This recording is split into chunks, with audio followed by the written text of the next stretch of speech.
আমার বেতন কাটা, হ্যাঁ? এবার দেখো তোমার কি হয়। কি গো হেলে পারামানিক, খবর কি? খবর তো খুব ভালো। সেই ভালো খবরটা দেওয়ার জন্য তোমার কাছে আসছি গোপাল দাদা। কি বলবে বলো হেলে পারামানিক, আমি খবরটা শুনে স্নান করতে যাব। আমিও একটা খবরের জন্য অপেক্ষায় আছি। গোপাল দাদু, এই নাও মন্ত্রীমশাইয়ের বাজারের থলি। এটা তুমি কিসের জন্য করলে? কেউ যখন অন্যায় করে অপরের ক্ষতি করে, আমি তাকে আমার মতো করে শাস্তি দিই। চিন্তা করো না হেলে, সন্ধেবেলা যার বাজার তার কাছে ঠিক পৌঁছে যাবে। সে আমি জানি গোপাল দাদা। তোমাকে কি আজ থেকে চিনি? তোমার সাথে আমার কতদিনের সম্পর্ক। তোমার মতো সৎ মানুষ কারো ক্ষতি করতেই পারে না। এবার বলো তোমার কি খবর, তুমি আমাকে কি জানাতে এসেছো? আর আমার একটা কথা রাখলে তুমি, হ্যাঁ? আমি খুব খুশি হয়েছি গো। ওই যে চুনো মাছ আর তোমার হাতে চুনো মাছের টক, ওটাই তো দুর্বল করে দিল গিন্নি। তুমি ভাত বাড়ো, আমি আসি। আজ আমি আহার করেই যাব।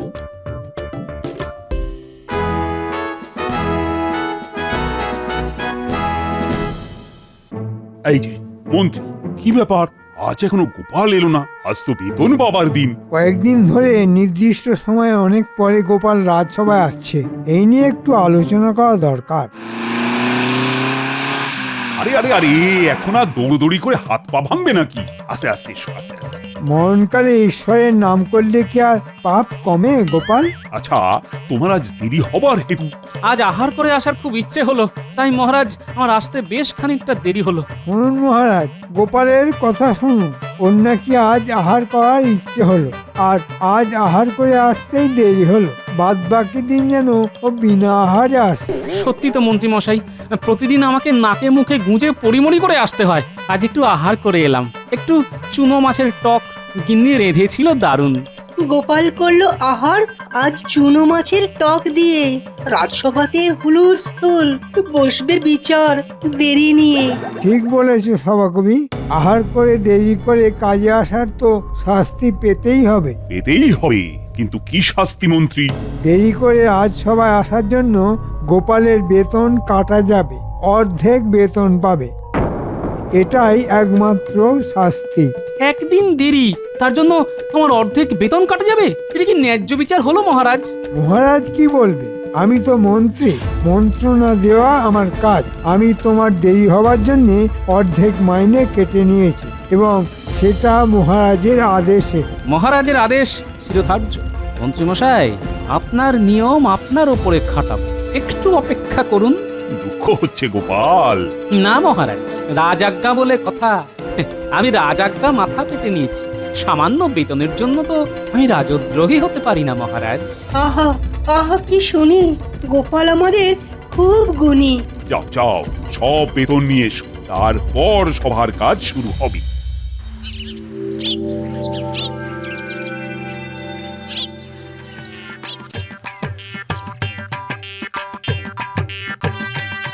আমার বানর সেনা, তোদের একটা কাজ করতে হবে। কি কাজ গোপাল দাদু? তোদের সাজতে হবে। সাজতে হবে? কি সাজবো গোপাল দাদু? তোদের বাড়িতে হনুমান টুপি আছে, শীতের কান ঢাকা দেওয়া? হ্যাঁ আছে গো গোপাল দাদু, কিন্তু এখন তো শীতকাল নয়, তাই মা ওগুলো তোরঙ্গে তুলে রেখেছে। সব বার করতে বল একদিনের জন্য, আমার খুব দরকার। ঠিক আছে, আজ বাড়ি ফিরে বলবো। আমাদের কি সাজতে হবে? হনুমান সাজতে হবে, আর হুপ হুপ আওয়াজ করে বাজারে ঘুরে বেড়াতে হবে। বাজারে তো বাজারের লোকরা যদি বকে? তোদের কেউ বকবে না, আমার সব বলা আছে। আমাদের হনুমান সেজে কি করতে হবে? শোন, কানে কানে বলি। রে, কেমন হবে ব্যাপারটা? করতে পারবি তো? ওসব হয়ে যাবে গোপাল দাদু, তুমি কিচ্ছু ভেবো না।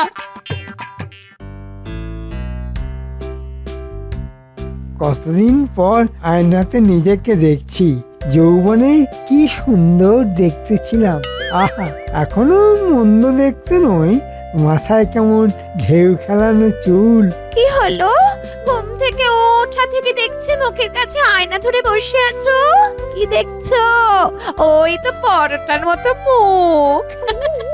এভাবে বললে তুমি তুমি খুব কষ্ট দিলে গিন্নি। সকালবেলা যত অন্য সৃষ্টির কাজ, মুখের গোড়ায় আয়না নিয়ে বসে আছে। বলি, খবর তো কিচ্ছু রাখো না। বাজার হাট যাবে না? আনাজপাতি না হলে রাঁধবো কি? আলতো বেতন পেলে আজকে মাসকাবাড়ির জিনিস নিয়ে এসো। একটু মোলায়েম করে বলতে তো পারতে গিন্নি, সকালবেলা মনটা খুব ফুরফুরে হতো। তাই সকাল সকাল আয়নাতে দেখছিলে যে? দেখছিলাম এখনো কেমন ঢেউ খেলানো চুল আছে। আমার চুল দেখে আবার আমাকে কিরকম ভালোবাসতে ইচ্ছে করছে গিন্নি। ওহো, সকাল থেকে কি হয়েছে বলো দেখি? আয়নাটা রাখো, তাড়াতাড়ি বাজার যাও, বাজার। দাও, বাজারের থলি দাও। এই যে, এই নাও, বাজার মুখে বাজার যাচ্ছে সত্যি।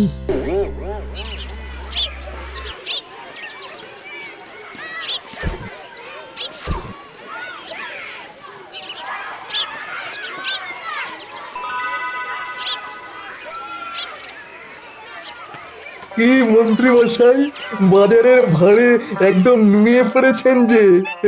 তুমি নিজের চরকায় তেল দাও দেখি, আর জ্বালিও না। আপনি মন্ত্রী মশাই, আপনি যদি নুয়ে পড়েন রাজ্যও তো নুয়ে পড়বে, তাই বলা। এই তুমি থামো তো, তোমার কি অন্য কোনো কাজ নেই? যাও নিজের কাজ করতে যাও। এইরকম নুয়ে পড়া মন্ত্রী দেখতে কি ভালো লাগে? এই যাকে আমার আর কি, ভিন্ন রাজ্যের কাছে যখন খবর যাবে যে কৃষ্ণনগরের মন্ত্রী মশাইয়ের কোমর ভাঙা, তখন আর কি হবে, শুনতে হবে।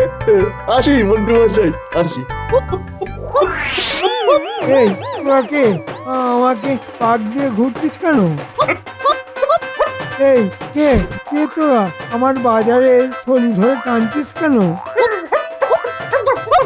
ওরে বাবা, এরা কি ধমকাচ্ছে? হ্যাঁ, এরা হনুমান ভাষায় বলছে। কিন্তু কিন্তু আমায় বকছে কেন? আমার দোষ কি? ওরা নুয়ে পড়া লোকদের একদম দেখতে পারে না। এই রে, গেল গেল গেল গেল, আমার সব বাজার নিয়ে চলে গেল। আপনাকে কেমন সোজা করে দিয়ে গেল। ওরা নুয়ে পড়া মানুষ একদম পছন্দ করে না। যাক, ভালোই হলো, এবার আপনি সোজা হয়ে গেলেন। দূর বাবা, আমি সোজা হয়ে কি করব? ভয়ে তো ফিরতেই হবে। আমার গিন্নি আবার আমাকে বাজার না নিয়ে যাওয়ার জন্য মুখ ঝামটা করে আবার নুইয়ে দেবে। হায় হায় হায়, কি হলো? আমার বেতন কাটা, হ্যাঁ? এবার দেখো তোমার কি হয়। কি গো হেলে পারামানিক, খবর কি? খবর তো খুব ভালো। সেই ভালো খবরটা দেওয়ার জন্য তোমার কাছে আসছি গোপাল দাদা। কি বলবে বলো হেলে পারামানিক, আমি খবরটা শুনে স্নান করতে যাব। আমিও একটা খবরের জন্য অপেক্ষায় আছি। গোপাল দাদু, এই নাও মন্ত্রী মশাইয়ের বাজারের থলি। এটা তুমি কিসের জন্য করলে? কেউ যখন অন্যায় করে অপরের ক্ষতি করে, আমি তাকে আমার মতো করে শাস্তি দিই। চিন্তা করো না হেলে, সন্ধেবেলা যার বাজার তার কাছে ঠিক পৌঁছে যাবে। সে আমি জানি গোপাল দাদা। তোমাকে কি আজ থেকে চিনি? তোমার সাথে আমার কতদিনের সম্পর্ক।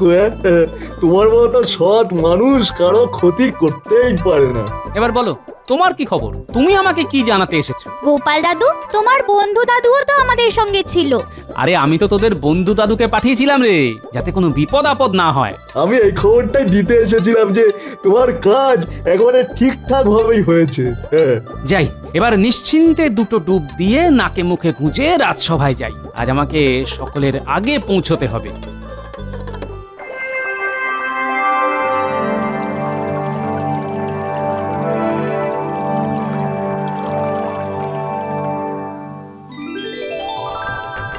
এ কি গোপাল, আজ যে খুব তাড়াতাড়ি রাজসভা এলে। বেতন কাটা যাওয়ার ভয় নাকি? মহারাজ, একে তো পাই ব্যাঙের আধুলি, তার মধ্যে থেকে একদিন একটু দেরি হয়েছে বলে মন্ত্রীমশাইয়ের নির্দেশে আমার অর্ধেক বেতন কেটে নিলেন। আমি আজ আগে এসে দেখব মন্ত্রীমশাই কখন আসে। মন্ত্রী কিন্তু অনেকদিন ধরেই সময়ে আসছে। ওই আপ্তবাক্যটা জানো তো গোপাল, আপনি আচরি ধর্ম পরের শিখাও। মন্ত্রী নিজে সময়ে আসে বলেই না তোমাকে ধরেছে। হ্যাঁ, আমার তো মাত্র একদিন দেরি হয়েছে মহারাজ। অন্যায়কে প্রথমেই প্রতিহত কর। আজকে দেখুন মহারাজ, হ্যাঁ, আপনার সাধের মন্ত্রী কিরকম দেরি করে। একটু চোখ বন্ধ করে ভাবতে চেষ্টা করি মন্ত্রী মশাইয়ের এখনকার অবস্থা। এ কি খালি হাতে কেন? বাজার কোথায়? বাজারের থলি কোথায়? কোথা থেকে কি হলো? 5টা হনুমান এলো, বাজারের থলে নিয়ে পালিয়ে গেল। মানেটা কি? এই কথা কেউ ভুবারে তো শুনেছে? হনুমান হনুমান এসে বাজারে থলি নিয়ে চলে যায়। সত্যি বলছি গিন্নি, বিশ্বাস করো। আবার যাও বাজার করে নিয়ে এসো। আবার কিছু টাকা খরচা যাবে। শোনো না গিন্নি, এই বেলাটা কোনো মতে চালিয়ে দাও। আমি রাজসভা থেকে ফেরার পথে বাজার করে নিয়ে আসবো। তুমি না খেয়ে থাকতে পারো, আমি শুধু হরি মটর দিয়ে থাকতে পারবো না। আমাকে বাজার করে দিয়ে যেতে হবে, ব্যাস। ধুর, কেন যে ইয়ে করতে গেছিলাম? কোনো সুস্থ মানুষ কি ইয়ে করে? মহারাজ, সভা বেলা 10টায় শুরু হয়। মানে আমার যতখানি জ্ঞান আছে তার জোরেই বলছি। এই ভনিতা না করে খুলে বলো তো। মানে মহারাজ 10টা তো বেজে গেল। আচ্ছা, তুমি ঠিক কি বলতে চাইছো পরিষ্কার করে বলো তো। মন্ত্রী আজ দেরি করছে, সভার অনেক কাজ বাকি পড়ে আছে। তোমার ভনিতা শোনার সময় আমার নেই। আমি ওই ব্যাপারেই আপনাকে আলোকপাত করতে চেয়েছি মহারাজ। আজ মন্ত্রী মশাইয়ের দেরি, গোপালের চিন্তা ভারী। মন্ত্রী মশাইয়ের জন্য আমার চিন্তা করতে ভারী বয়েই গেছে। আমার একটাই প্রশ্ন, কাল আমার দেরি হবার জন্য আমার বেতন অর্ধেক কাটা হয়েছিল। আজ মন্ত্রী মশাইয়ের দেরি হচ্ছে, তাহলে কি তার বেতনও অর্ধেক কাটা যাবে মহারাজ? ন্যায্য প্রশ্ন করেছে গোপাল। দেখি মন্ত্রীর কি রকম কপাল। গিন্নি, ও গিন্নি, নাও বাজার নাও। এবারে হনুমান নেয়নি তো? কেন নিলে তুমি খুশি হতে? কিছু রান্না করেছো? কালকের বাসি ভাত আছে, একটু তেল দিচ্ছি, কাঁচা লঙ্কা আর পেঁয়াজ দিয়ে খেয়ে রাজসভায় যাও। কৃষ্ণনগরের মহামন্ত্রী খাবে বাসি ভাত? হ্যাঁ, কি কপাল। আজ আসুক, আসুক আজ। সাপের পাঁচ পা দেখেছে যেন। মন্ত্রী মশাই, এবার দেখুন, আপনি যেমন বুনো ওল, আমি তেমন বাঘা তেঁতুল।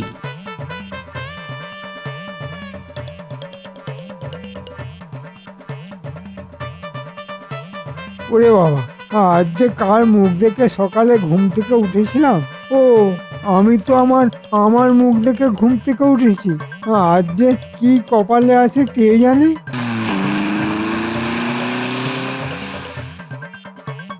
মহারাজ, আপনি অধৈর্য হবেন না। মন্ত্রী মশাই আজ একটু আহার করেও আসছেন, কাল বেতন পেয়েছেন। থামো থামো, আমি মরছি নিজের জ্বালায়। মহারাজ মহারাজ, মন্ত্রী মশাই আসছেন দৌড়ে। ওই দেখুন, মনে হয় পেছনে জ্বলছে আগুন। মহারাজ, এসে গেছি, এসে গেছি। হ্যাঁ, তা তো দেখতেই পাচ্ছি। কালকের সভার জন্য খুব তাড়াতাড়ি না? শোনো মন্ত্রী, তোমার দেরি করে আসার জন্য তোমার অর্ধেক বেতন কাটতাম। মহারাজ, শুধু একদিন, আজ অনেক দিন পর দেরি হলো, আর এর জন্য অর্ধেক বেতন। কাল তো আমিও এই কথাটাই বলেছিলাম, কিন্তু আমার কথা কেউ শুনেননি। না না গোপাল, আমার বিচারে কোনো পক্ষপাতিত্বের অভিযোগ থাকবেই না। শোন মন্ত্রী, দেরিতে রাজসভায় আসার জন্য তোমার অর্ধেক বেতন আমি কেটে নেব। আমাকে তোমার বেতনের অর্ধেক ফিরিয়ে দাও। এ নিশ্চয়ই গোপালের কারসাজি। আমাকে দুবার বাজারে পাঠানো এই হনুমান সেজে আমার হাত থেকে বাজার কেড়ে নেওয়া, কিন্তু প্রমাণ করতে পারবো না। যাকে এক মাঘে তো আর সিদ্ধ হয় না। কি আর করা যাবে মহারাজ, গচ্ছা যখন দিতেই হবে তখন এই নিন। মহারাজের জয় হোক। দেখাচ্ছি মজা। এমন পেছনে লাগবো না যে মজা টের পাবে বাছাধন। এই যে পৌঁছে গেছি। এবার দেখি বটা ঘটা বাড়িতে আছে না কাজে বেরিয়েছে। বটা ঘটা, এই বটা ঘটা, বাড়ি আছিস? কি ব্যাপার মন্ত্রী মশাই, এত রাতে কি কাজ করতে হবে? আরে বাবা, কিছু অপকর্ম তোদের এবার করতে হবে না। ওরে ঘটা, মন্ত্রী মশাই আমাদের এবার ভালো কাজের জন্য ডাকছে রে। মন্ত্রী মশাই, আপনি কি ভালো হয়ে গেলেন? আপনি ভালো হলে আমাদের কি হবে? আরে যেটা এখন তোদের করতে বলবো সেটা অপকর্মই, কিন্তু চুরি টুরি কিছু করতে হবে না, শুধু বলতে হবে। বলতে হবে? কি বলতে হবে? বলতে হবে, গোপাল টেকো টেকো গোপাল, চুলকো গাছা চওড়া কপাল। বাবা, আপনি তো সভাকবির মতো কবিতা বলছেন। হুম, আমি হলাম স্বভাব কবি। আমি কবি স্বভাব নিয়ে জন্মেছি রে। তা যাক, গ্রামে সবাইকে শিখিয়ে দিবি, সবাই যেন গোপালকে দেখলে এই ছড়াটা বলে। এর জন্য তোদের পুরস্কার দেওয়া হবে। ঠিক আছে। তাহলে কাল সকাল থেকেই শুরু করে দে, কেমন? সভাকবি, একটু দাঁড়াও, আমরা একসাথে রাজসভায় ঢুকি। ও গোপাল, তুমি এত তাড়াতাড়ি, এটা কিন্তু খুব বাড়াবাড়ি। গোপাল, তুমি আমাদের রাজসভাতে একদম বেমানান। কেন মন্ত্রী মশাই? তুমি হলে টেকো, মাথায় টাক আর পেটে জয় ঢাক। আমাদের কারো এইরকম টাক নেই। তোমার টাকও আছে, জয় ঢাকও আছে। গোপাল টেকো টেকো গোপাল, চুল কগাছা চওড়া কপাল, গোপাল টেকো টেকো গোপাল। কে রে? আমাকে নিয়ে মস্করা? ওই দেখো গোপাল, গাছের পাখি তোমার মাথায় ইয়ে করে দিল। কি ভাগ্য তোমার, হ্যাঁ? টাক নিয়ে ঠোকাঠুকি মন্ত্রীতে গোপালে, পাখি বিষ্ঠা করে দিল গোপালের কপালে।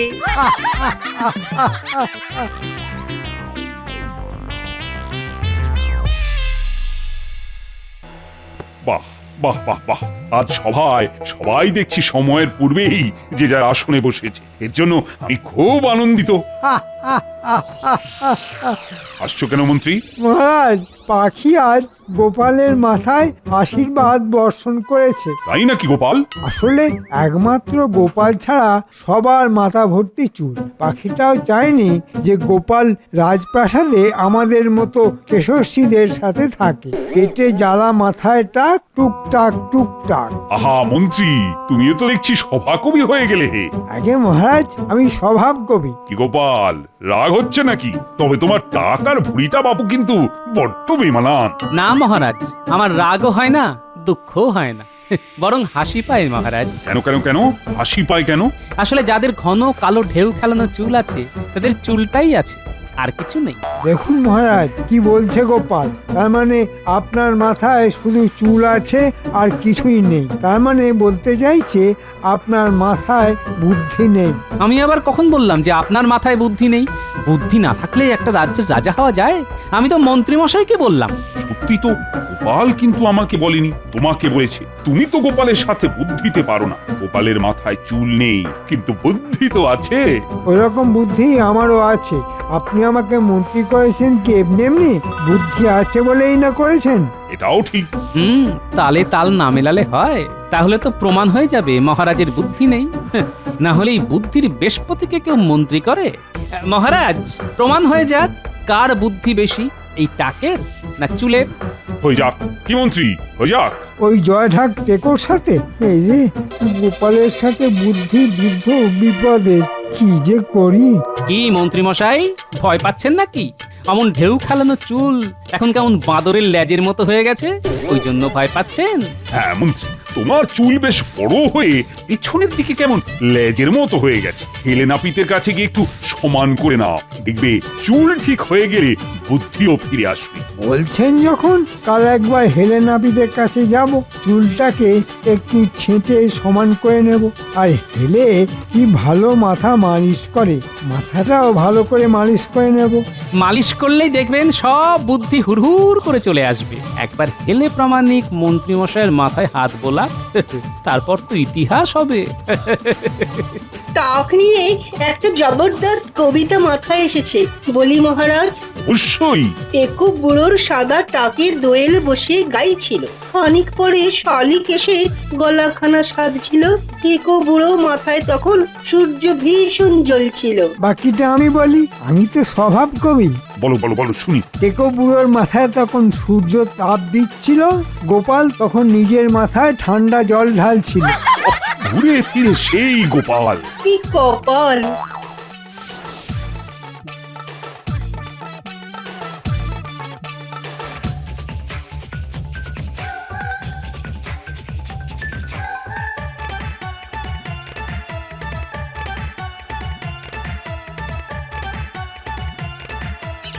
এই হেলে, কাল মন্ত্রী মশাই চুল কাটতে আসবে। তোমাকে কি করতে হবে সেটা একটু বলি, শোনো।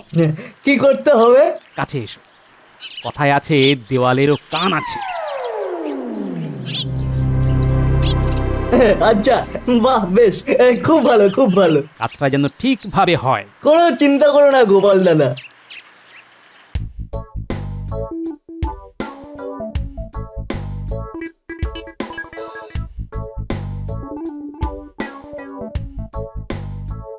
হেলে ভাই, দাও চুলটা একটু ছেঁটে দাও আর মাথাটাকে ভালো করে দলাই মালাই করে দাও। আসুন আসুন বসুন। প্রথমে মাথাটাকে হালকা করে দিই, তারপরে আপনার চুলটাকে সুন্দরভাবে কামিয়ে দেবো। হ্যাঁ বাহ, করে দাও ভাই হেলে।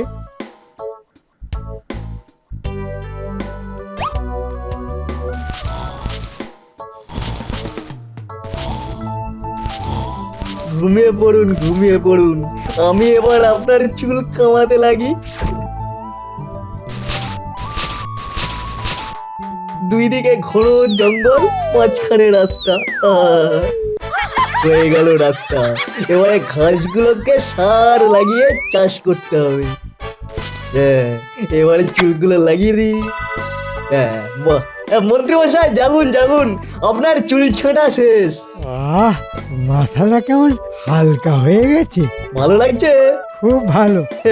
মন্ত্রী মশাই বলছিলাম, আমার পারিশ্রমিক খাতায় লিখে রাখো, পরে দিয়ে দেবো।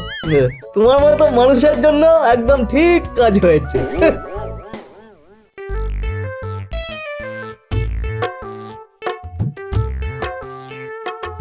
গিন্নি, চুলটা ঠিকঠাক কাটা হয়েছে কিনা বলো তো। নানি যাও শিগগিরি। যাচ্ছি।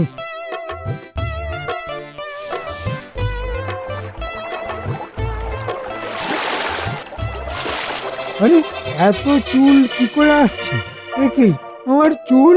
ওই যে ভেসে যাচ্ছে, ধরুন ধরুন ধরুন। মাঝখানে ফাঁকা, দুপাশে চুল। আহা, মরি মরি, এ কি ভুল! এবার কি হবে মন্ত্রী মশাই? আপনার মাথায়ও তো চুল নেই। আর ভুলেও গোপালের সাথে লাগতে যেও না।